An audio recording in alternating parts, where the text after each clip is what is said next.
Tahukah kalian bahwa Indonesia adalah negara dengan tingkat kasus bullying yang cukup tinggi? Bahkan di tahun 2016, UNICEF merilis dan menempatkan Indonesia di urutan pertama dengan kasus bullying tertinggi.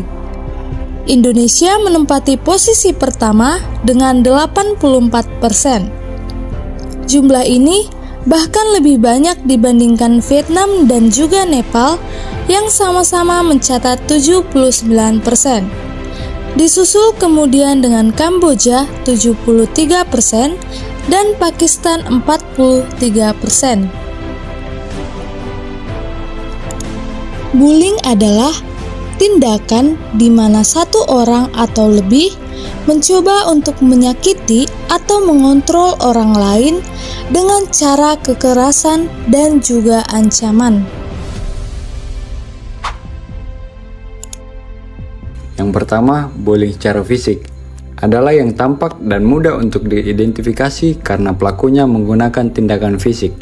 Perilaku ini dapat berupa memukul, menendang, menampar, menggigit, mencakar, dan menindas. Yang kedua, bullying secara verbal adalah sulit dikenali karena biasanya hal itu terjadi ketika orang dewasa tidak ada di tempat kejadian. Perilaku ini dapat berupa mengolok-ngolok, menggoda, memanggil nama dengan sebutan tidak pantas. Yang ketiga, bullying relasional adalah bentuk tidak langsung dari penindasan. Ibaratnya seperti menyebar gosip, pengucilan, dan pengabaian. Yang keempat, bullying secara elektronik adalah bullying yang melalui teknologi digital seperti komputer, handphone, web, internet, SMS, dan sebagainya. Biasanya digunakan untuk meneror korban dalam bentuk animasi, gambar, dan rekaman video yang sifatnya mengintimidasi.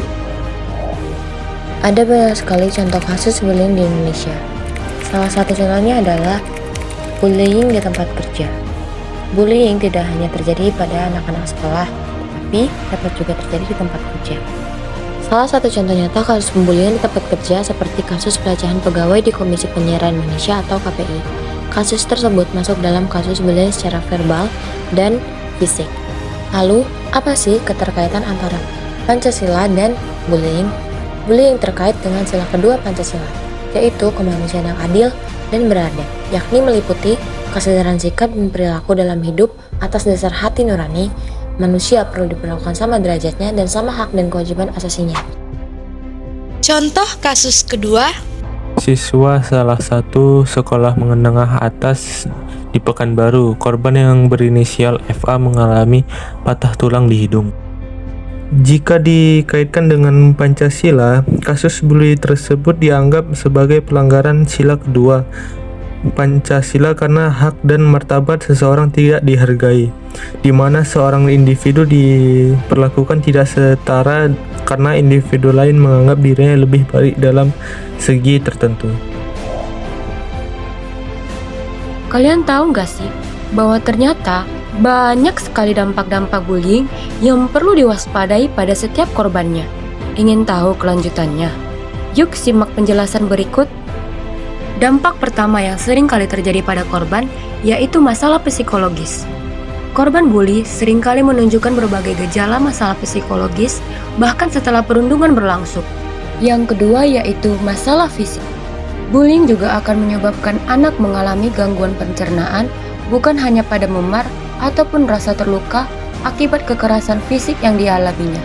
Yang ketiga masalah gangguan tidur. Dampak negatif bullying kemudian juga terlihat jelas ialah gangguan tidur. Para korban bullying juga sering kali mengalami kesulitan untuk tidur yang nyenyak. Sekalipun dapat tidur, tidak jarang waktu tersebut justru dihiasi oleh berbagai mimpi buruk. Yang keempat, pikiran untuk bunuh diri. Dampak bullying bagi korban yang satu ini juga tidak hanya akan menghampiri pikiran pada orang dewasa. Korban bullying yang berusia anak-anak serta pada remaja juga beresiko memiliki pikiran untuk mengakhiri hidup. Sudah tahu kan apa saja dampak-dampak yang terjadi pada korban bullying? Efek pada bullying ini seringkali masih dirasakan korban meski belasan juga puluhan tahun telah berlalu sejak insiden tersebut berlangsung. bagaimana cara mencegah terjadinya tindakan bullying?